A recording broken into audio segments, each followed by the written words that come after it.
It is hard to forget these images of Elian Gonzalez. It was a story that left an indelible mark on those of us who followed the fortunes of this little Cuban boy. A SWAT team with guns drawn forcibly, removing the 6-year-old from his relative's home in Miami. Well, 10 years... that was almost exactly 10 years ago. U.S. immigration officials sent him back to his father in Cuba over the furious opposition of Miami's Cuban community. For them, Elian symbolized the struggle of ordinary Cubans to flee the oppression of Fidel Castro. Who knows what his life would have become if he'd stayed in Florida. The U.S. and Cuba have a relationship that's almost always on the rocks. An incident that happened exactly 10 years ago offers a perfect example. You may remember this. It was April of 2000 when a SWAT team forcibly removed 6-year-old Elian Gonzalez from his relative's home in Miami.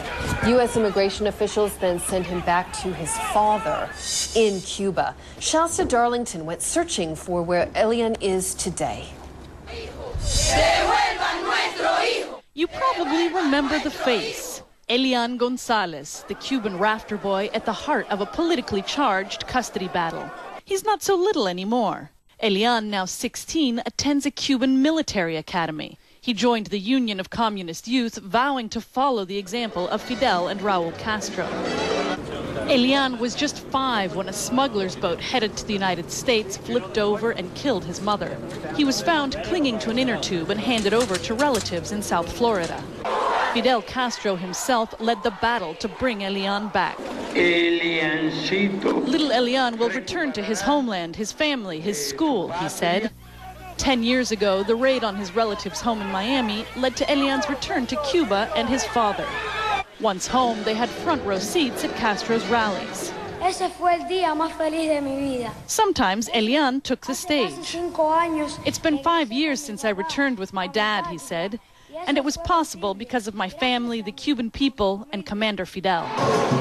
The aging president often attended the boy's birthday.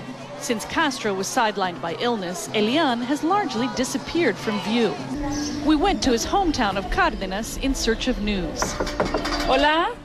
A plaque denouncing what many here call the Miami Mafia marks the modest house where Elian once lived.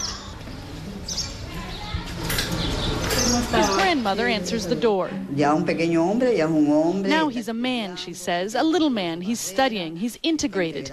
He has a normal life, the way he wants it.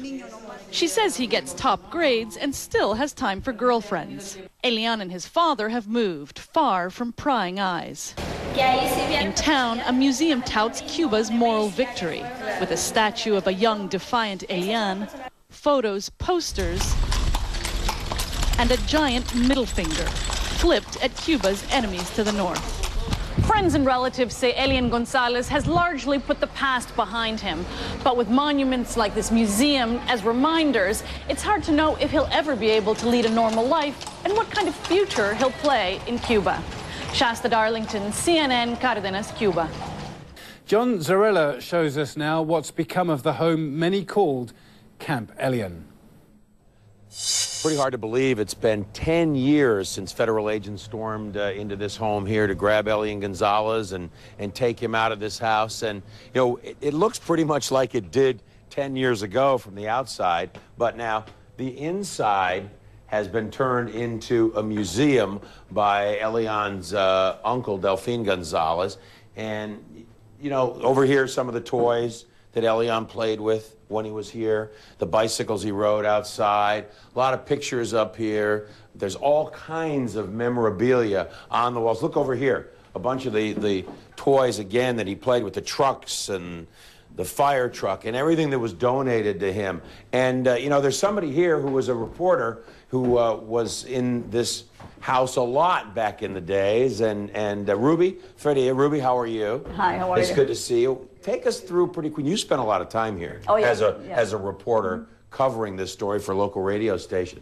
Take us through some of the rooms and what we're seeing here. I know this was the living room. This was the living room. This is where they're all sitting around when everything took place. And as you can see, there is a lot or plenty of memorabilia. There is a lot of art that has been donated by local artists. And when we walk through here, you will see, for instance, in this room, This is all. Look at all this stuff in here. Wow. Yes. These are the clothes in This here. is the clothes. These are the clothes. That's all the stuff that Elian wore when he was here. This all here, belongs right? to him.